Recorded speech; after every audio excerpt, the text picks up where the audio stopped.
The Denver Broncos have just been showered with the kind of recognition fans have been demanding for years, and it feels electric. For far too long, the national media turned a blind eye to what's been brewing in Denver. Now reality has hit them square in the face. This defense might just be the fiercest in the entire NFL. Think about it. 15 major outlets are calling this unit the best in football. But what does that mean for the season ahead? History shows that teams with top-ranked defenses dominate deep into January. For Broncos country, this could be the beginning of a thrilling playoff push we've all been craving. Let's break down why everyone's finally paying attention. First, the pass rush. Nick Bonitto and Jonathan Cooper have turned into a nightmare for opposing quarterbacks, and they're not even close to reaching their full potential yet.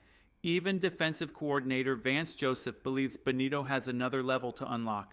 Add to that the explosive rookie talent like Jonah Ellis, the youngest player in league history to notch 5 sacks at just 21 years old, and he's barely getting started. Behind them, the Broncos' interior line is stacked with relentless disruptors like John Franklin Myers and Zach Allen, forming a wall of fences dread facing. And then there's the crown jewel, Pat Surtain II, arguably the best cornerback in football today. He alone makes quarterbacks think twice before releasing the ball. It doesn't stop there. The front office doubled down in the draft, grabbing one of the top corners outside of Travis Hunter, giving this secondary unmatched versatility. They patched up last year's weakest spots too, replacing injured linebackers with elite, high-graded defenders like Draymond Jones and bringing in proven talents like Talanoa Hufanga to lock down the safety position. Analysts agree, there's no close second. Sports Illustrated, NFL Network, pick your source. They're all in awe of how complete this defense looks at every level. Even veterans like Devin McCourty, who's seen greatness up close, can't stop raving about Denver's depth. He knows if this squad stays healthy, and even if injuries hit, there's enough firepower to keep rolling. This is no longer the Broncos asking for respect. This is the Broncos demanding it and backing it up every Sunday. Buckle up, Broncos country. This defense is built to wreck game plans, rattle superstars, and carry this team back to where it belongs, deep in the hunt for a Lombardi trophy. Add this to the mountain of praise. Everywhere you look, analysts, insiders, and fantasy experts agree. The Denver Broncos' defense is the real deal. Multiple rankings now put Denver right at the top for fantasy owners who want a unit that shuts down offenses and racks up points. Sports Illustrated made it clear, if you want a defense that doesn't give up touchdowns and constantly pressures elite quarterbacks, Denver should be your top pick. They even highlighted how the Broncos rattled Patrick Mahomes, hitting him 9 times without ever needing to send an all-out blitz. That's not luck, that's dominance. Yahoo Fantasy doubled down too. If you're serious about winning your league, draft Denver's defense first. Then Bleacher Report joined the chorus after the draft, boldly placing Pat Surtain II front and center, declaring this group the gold standard across the league. And the best part? There's no real challenger right now.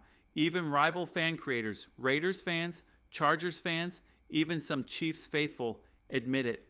The Broncos have the most dangerous defense in the AFC West and maybe the entire conference. Let that sink in. But hype is one thing. Why does it matter? Because history doesn't lie. Elite defenses shape deep playoff runs and lift Lombardi trophies.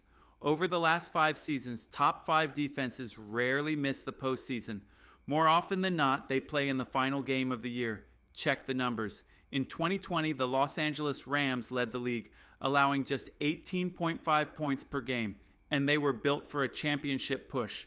The 5th best team that year, the Colts, allowed 20.5. So if the Broncos stay within that top 5 range, we're talking about a legitimate contender.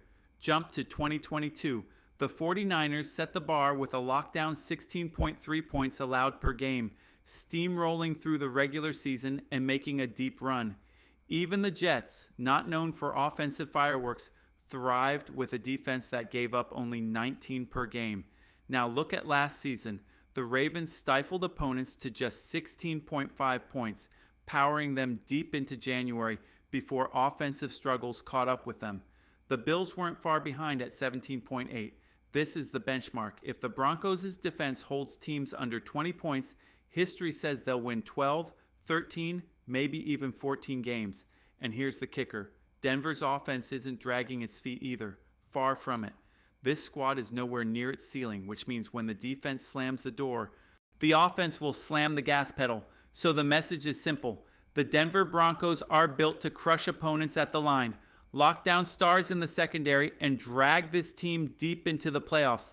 For years, we begged for respect. Now, the numbers and the wins will speak for themselves. Last season, the numbers proved a simple truth. When your defense keeps teams under 20 points, you win. Period. Look back. The Chargers held opponents to 17.7 points per game, but a meltdown in the playoffs and a shaky quarterback performance left them empty-handed. Meanwhile, the Eagles turned a lockdown defense into a Super Bowl run. The Steelers, rock solid at 18 points allowed. And right there with them, the Denver Broncos, tied at 18.4 points per game, even while plugging holes all over the roster. So what does that mean moving forward? It means this. If Denver keeps opponents around that 18-point mark again, with a far more mature offense, the ceiling isn't just the playoffs. It's a deep run nobody will want to face. Let's talk offense. Despite a rookie quarterback, no 100-yard rusher, and a tight end group still finding its footing, Bo Nix delivered one of the best rookie seasons we've seen in years. He threw for the second most touchdowns by any rookie in NFL history and finished sixth in the entire league, ahead of Patrick Mahomes, ahead of Justin Herbert, and that was year one.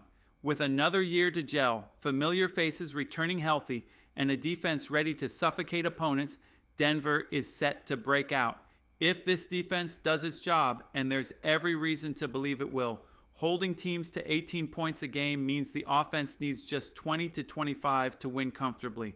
Last season, even with all the bumps, this team averaged 25 points a game. Once Nick settled in after those first few weeks, that number climbed closer to 30. Think about it. A top 5 defense plus an offense still nowhere near its final form. That's a formula that makes playoff talk feel small. This is about pushing for banners. The days of hoping for respect are over. The Denver Broncos are demanding it. One stop, one sack, one touchdown at a time. Last season, the Broncos' offense showed flashes of just how explosive it can be, dropping 38, 33, and 34 points in games when everything clicked. So when people talk about Denver's offensive floor being 25 points a game, it's not just hype, it's reality backed by numbers. And looking ahead, there's every reason to expect this unit to average closer to 27 points per game. Now do the math. A top-tier defense ready to hold opponents under 20 points and an offense poised to put up nearly 30 on any given Sunday. In the NFL, that's a winning formula that leaves no excuses, only victories. Don't let the national talking heads fool you. Many analysts still cling to outdated narratives about Denver's offense. They focus on stats from primetime games they half-watched instead of seeing what's actually happening on the field. True football minds know Bo Nix is different, and the league is about to find out. Even in his roughest starts, Bo showed traits Denver hasn't seen at quarterback since Jay Cutler: mobility, improvisation, and toughness. Peyton Manning brought greatness, but not this level of dual-threat playmaking. And the truth is, with a defense this elite, Nix doesn't even need to be a superstar every week. Remember the no-fly zone era? That defense won a Super Bowl while Manning battled injuries and even lost the starting job at one point.